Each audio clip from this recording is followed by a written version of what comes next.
welcome back to Girl Talk. This is a brand new episode. I have not recorded in over a year and a half thanks to COVID, but we know God is sovereign and there was a reason for this interruption. And I just want to give a shout out to Sanette in Staten Island, or actually I saw her in Staten Island and she was so excited and she stopped me and asked me if I was the hostess of Girl Talk. And for a minute there, I'm like, Girl Talk? Oh yes! I haven't recorded in over a year. And I said, the next time I record, I'm going to say hi, Sanette, and thank you for reminding me that we need to resume with this show. We have a very special program with us today, and I have great guests. I've got here on my left, Mom Simone, because she doesn't look like she could be the mom, but this is Simone Carter. And on my right, I have Queen Carter. And they're very special to me. And the reason I'm bringing them on our show today is because, not by choice, but Simone is a single mom, and we want to talk about what that's like for a woman to go through that, even in our Christian community. And Queen is very brave to be with us today to also share with us her journey. So I will start with Simone first. Simone, when you got married, were you a believer? Yes, I was. Was your husband? Yes, he was. We met in church. You met in church. Where? We met in church in Norfolk, Virginia. Norfolk, Virginia. Okay. My uncle was the pastor of our church. Oh, wow. Great. Okay. And how long were you married? How many years were you married? I was married for 3 years. Okay. And what happened? You don't need to go into the details because that's very personal. Mm-hmm. And I know women don't choose, or husbands, it's not like we choose to end a marriage. But what were there warning signs in your husband? Or were there no warning signs? Or did something drastic happen that he had a sudden change? Yes. So my husband at the time was a Navy veteran, and he suffered from post-traumatic stress, which is considered PTSD. I noticed that he became controlling and tried to seclude me from my family about our second year of marriage. He decided not to go to church anymore. He decided he wanted to switch and change his religion. And he brought some things in our home that were from other religions and said he wanted to worship a different God. He no longer wanted to be a Christian. And that's when things became very dangerous for us. So it was about the second year of our marriage when he decided to leave the church, and that's when everything went downhill from there. And he was very controlling and extremely abusive. I'm sorry. When you say he wanted to leave the church, did something happen for him to want to leave the church? It was more in his mind, a lot of things that he struggled with as a child. He was in and out of the foster care system growing up, and he had a very loving family initially. He had been adopted and in and out of different homes. Once he became an adult, I think once he got out of the Navy and struggled a lot with emotional issues, that he started to remember how he was raised and some of the things that happened to him, how he was abused, and a lot of inappropriate things happened to him. As he got older, he started to tell me that he was resenting some of the things that happened, and he got upset with God and just wondered. He started to reflect on his life, and that's when he decided, I don't want to be a Christian anymore. And it wasn't really until we were into our second year of marriage.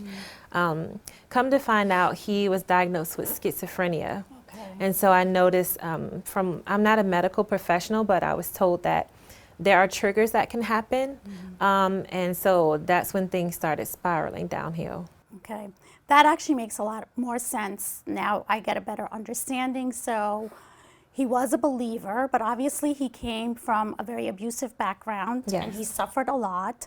He went into the military. He was a Navy veteran. And obviously that in of itself brings a lot of trauma into one person's life. And throughout this entire time, was he not being counseled? Or no. He was not?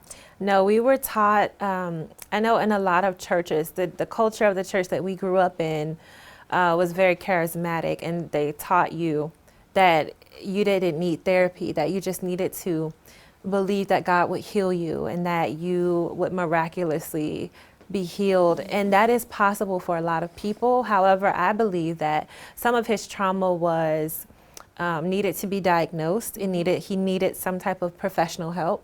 And he just didn't, he felt like there was a stigma with that. He was very embarrassed. He didn't want to tell people. He believed it was called telling people his business. Right. And he felt that talking to someone would not solve the problem. He didn't believe in therapy. He was taught not to. So, but I do. Because he believed that God is the therapist and God will heal him. Yes. Which I understand that. And of course, there's a lot of truth to that. But God also uses people. I mean, he appoints people. Being part of a church community, did anyone in the church begin to recognize that he was different? Like, obviously, if you're part of a church community, and I don't know whether it's big or small, you're a family. Yes. Being part of a church, obviously, you have connections, right? You're in fellowship, Yes. and you have relationships. Was there anyone or a group of people that detected something was wrong with your ex-husband? Yes. My family, a lot of my family told me that he was not seeming like himself and that I should consider separating from him. But I didn't listen. I was in my early 20s, and Yes. you think you know everything at that Right. age. I was 22 at the Wow. time. So, Okay. Well, we're going to come back to that. Right now, we're just going to take a break, and we'll be back in a few minutes. Thank you.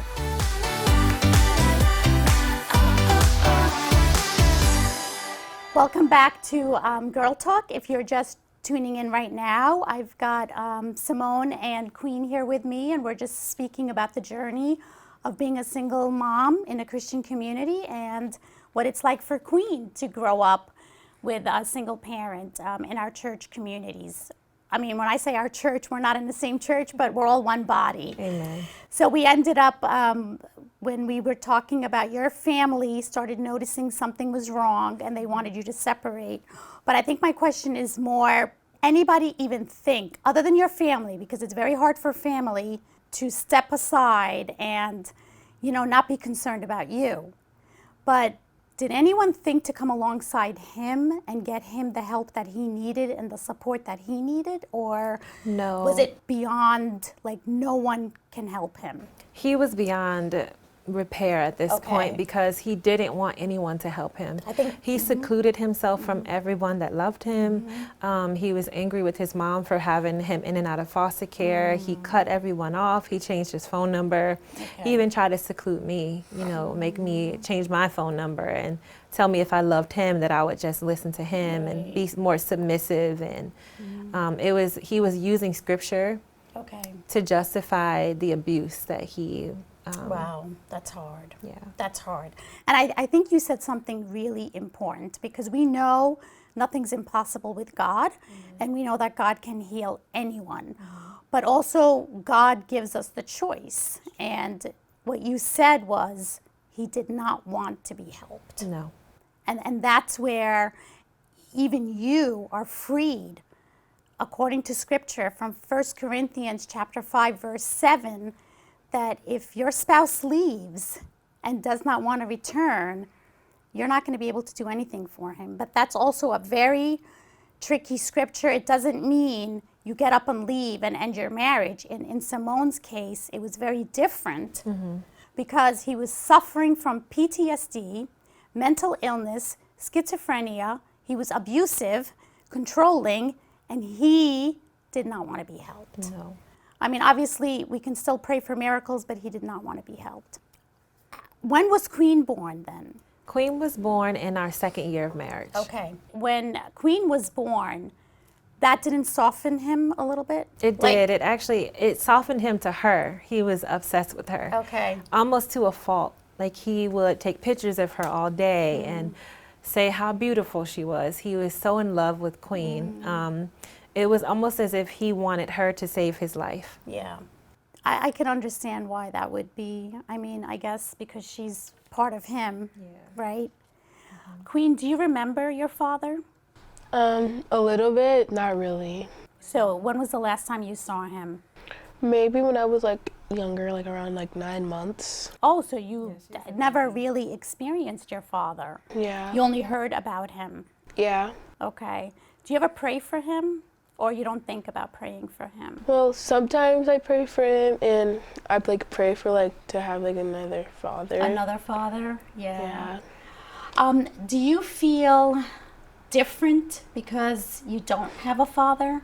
Well, not really. It's kind of normal because I'm used to it, and but like, I feel a little bit different because other people do have fathers, and it's different for me because I'm the only child, but some people are only child, so you're able to like relate with them, kind of. Okay. How do you get treated in church? I get treated normally, like they'll Okay. pray for me and stuff, and nothing bad ever happens. so. Okay. Do they feel sorry for you?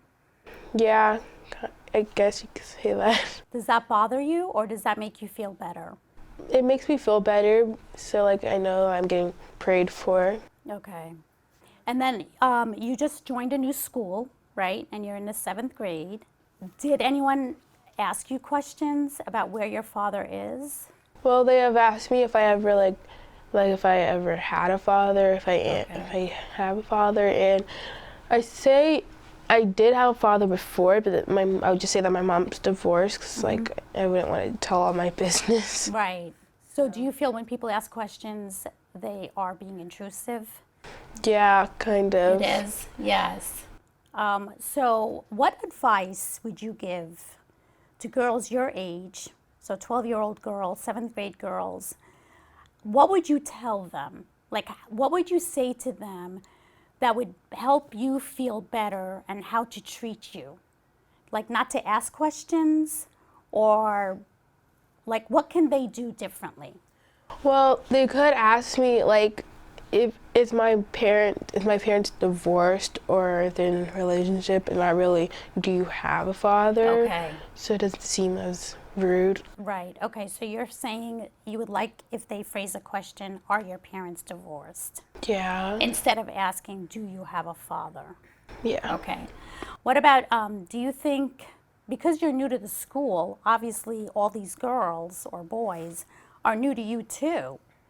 Do you think it would be fair to say that you would prefer first to have a friendship and a relationship with someone before they get all up in your business?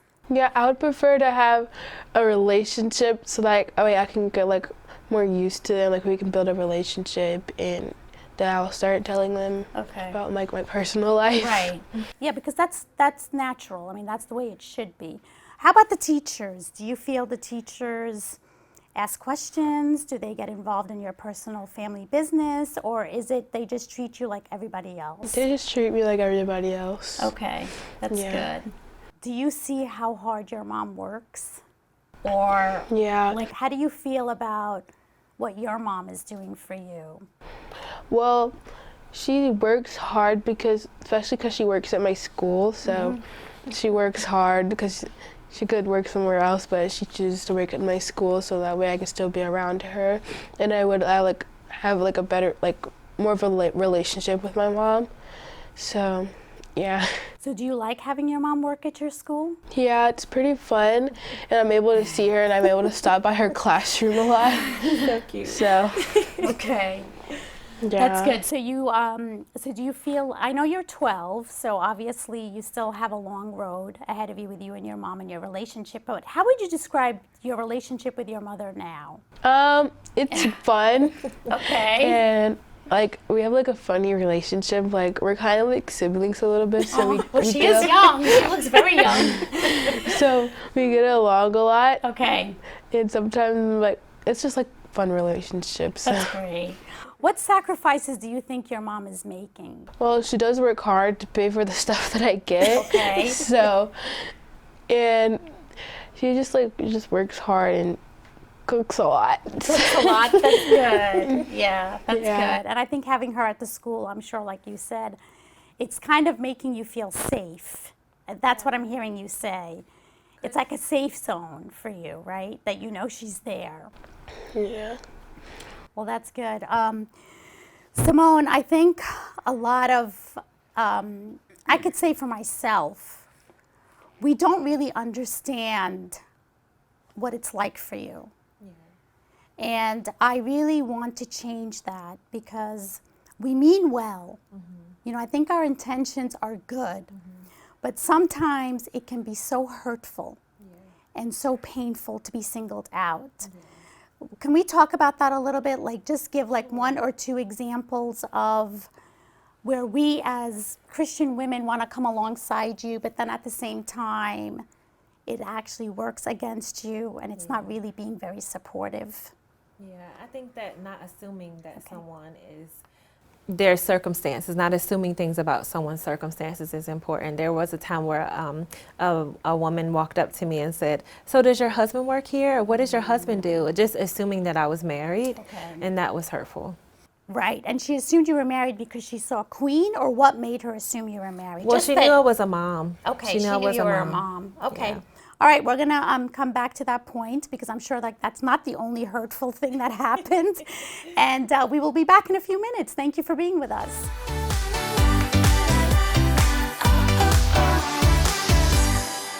I can understand why that would be very hurtful because I think nowadays, I think when we were younger and we were growing up, there were no assumptions. Everyone was married, everyone had kids, everyone was living what people would describe as a normal, typical family life.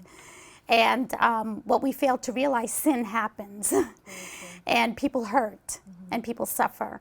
So I'm sorry that that we do not know how to communicate.